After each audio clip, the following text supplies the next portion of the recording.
So the Bank of Korea went for a rate cut in the last monetary policy meeting of the first half of 2025, which many experts say was a much-needed decision by the central bank. Let's turn to Professor Park Min-jung for details. It's good to have you with us. Good morning. Thank you for having me today. So the rate cut this morning was widely expected, but would you say it was timely for the BOK to lower the rate considering South Korea's current economic situation? Yeah, the current rate cut is widely expected, and given the current state of the South Korean economy, I would say it was a timely move by central bank because domestic demand has remained weak nowadays, with consumer spending showing little sign of recovery and also business investment staying cautious. Furthermore, key indicators shows like retail sales and service sector outputs have been stagnating, and also overall consumer sentiment remains subdued nowadays. But although experts have shown signs of improvement nowadays, it's clear that without a rebound in domestic demand, economic recovery will be difficult in the short term.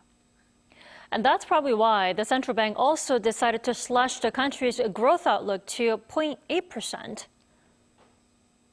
Yeah, the reason the Bank of Korea revised the country's growth outlook over 8% is growing concern over weak domestic demand and sluggish private consumption. Despite some improvement in exports, as I said before, internal drivers of growth like household spending and corporate investment remain subdued and for a long time. There are also broader concerns about a slowdown in the job market and ongoing uncertainties in the global economy, including geopolitical tensions and supply chain risks. All of these factors weigh on consumer confidence and overall economic momentum. So the downgrade outlook is not just a reaction to the short-term data. It's a signal of the Bank of Korea's recognition that the recovery is likely to be slow and more fragile than previously were expected. Well, what we can look forward to next month is tariff negotiations are being resumed with the U.S. under the new South Korean government. Now, the upcoming discussions in June will be crucial in measuring how much South Korea's economy will expand this year. Is that correct? Yeah, the upcoming tariff negotiations with the U.S. will play a significant and critical factor in shaping South Korea's economic outlook this year, especially under the new administration in June. Trade is a major pillar in Korea's economic situations, and any adjustments in tariff structures could directly impact key export sectors like semiconductors, batteries, or automobiles. So if the negotiations lead to reduced trade friction or greater market access, that could support export growth and in turn boost overall GDP.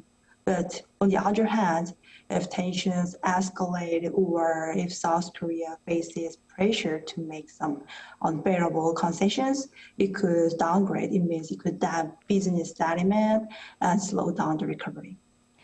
Professor, going back to the Bank of Korea's decision for a rate cut, the recent strengthening of the Korean won also played a significant role in today's rate cut, didn't it? Yes, the recent strengthening of the Korean won did play a significant role in the Bank of Korea's decision to cut interest rates. So the appreciation of the won, which rebounded approximately 9% from its lows in April, alleviated some of the central bank's concerns about currency-induced inflation.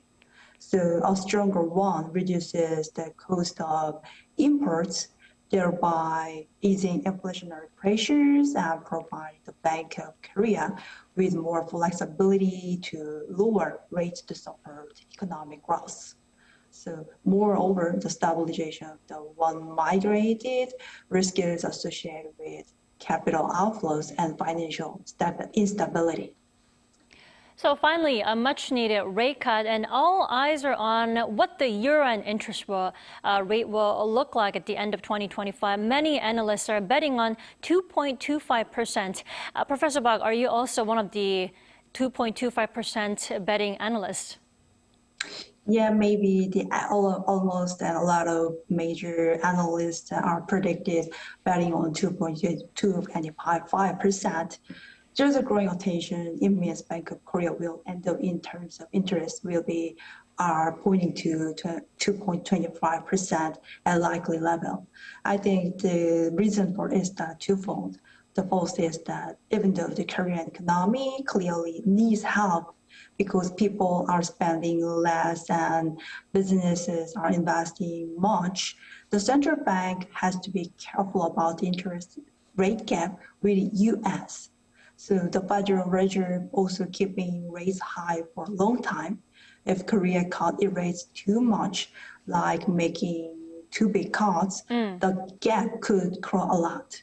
And also the Bank of Korea seems to be aiming for a balanced approach. It means providing enough monetary easing to support growth and while maintaining financial stability and protecting Korea won from excessive depreciation. Right. That is why we'll be closely keeping an eye on the Fed's decision in the coming weeks and months as well. Professor Park, thank you so much for your time and your insights. As always, we appreciate it. Thank you.